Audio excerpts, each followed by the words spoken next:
app.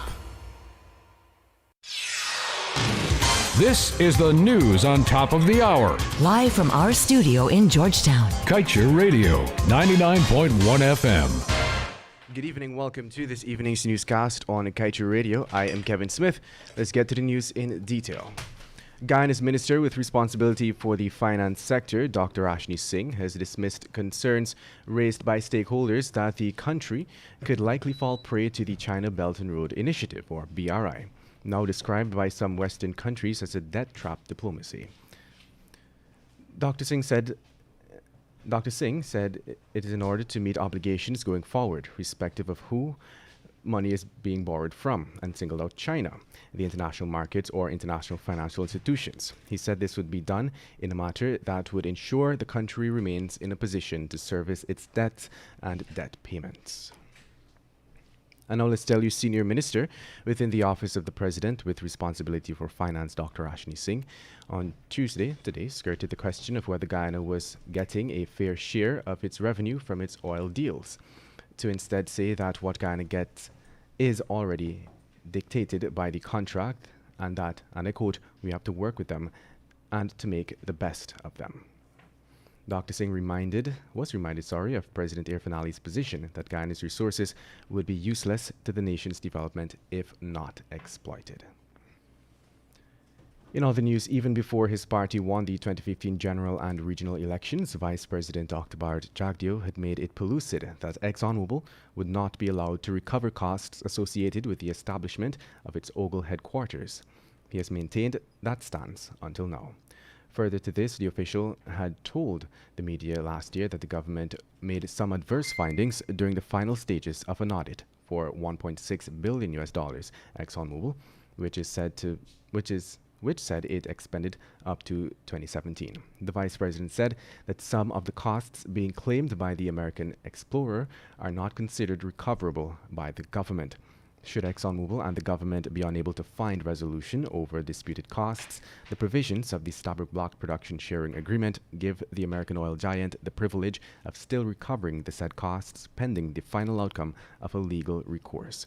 The privilege is well preserved under Section 1.5 of Annex C in the PSA. In other news, a 19-year-old Wana Village, Northwest District, who allegedly stabbed a chainsaw operator twice to his chest, was last Thursday released on $200,000 bail after he was charged with attempted murder. The defendant, Maxwell Solomon, made his first court appearance at the Mabaruma Magistrates Court before Senior Magistrate Sunil Scarce. The young man was not required to plead to the charge, which alleged that on March 13th he attempted to commit murder on 19-year-old Cleveland Fredericks of Wana Village, Mabaruma. Magistrate Scarce granted Solomon bail, and the matter was adjourned to May 20th, 2021 for report. And now let's tell you, Guyana is not even aware of what it will cost to develop the Gas to Shore project. Yet Vice President Dr. Bharat Jagdeo has personally decided that it is not important for Guyana to conduct an independent study of the financial viability of this project. Allow the PPPC to saddle its back with a project likely to cost $1 billion on the hunch of one man remains to be seen. Ghana's failure, meanwhile, to comprehensively study its intended Gas to Shore project resulted in massive gains for energy companies in annual losses for its taxpayers. In other news, Gaisuco has in recent years found itself in dire financial straits, with newly appointed CEO Sesnarayan Singh now conceding that the industry currently sells bulk sugar for about half of what it costs the industry to produce. Compounding the situation, the three factories that Singh has been tasked with now resuscitating are in fact now junkyards, the like of which the new CEO describes as Sanford and Son type facilities.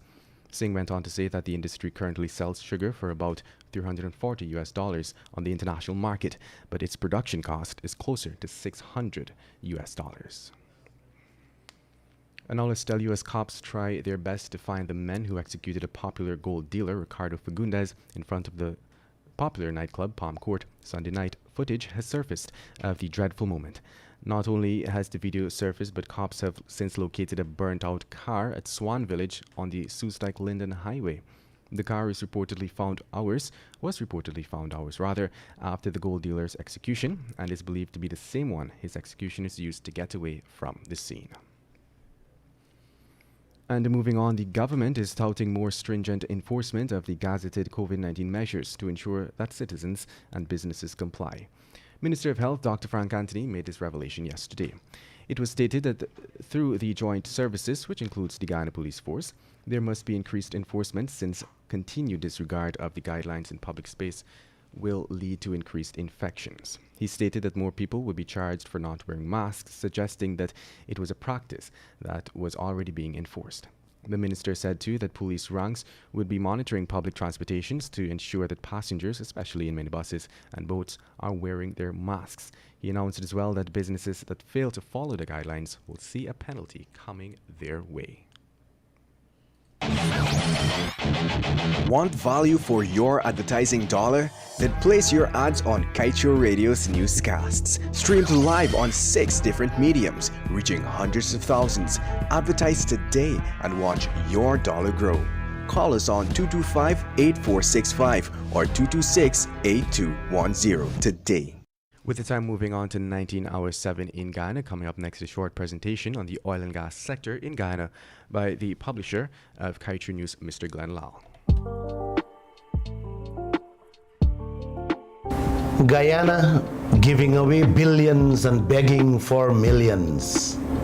I am Glenn Lal, owner of Kaito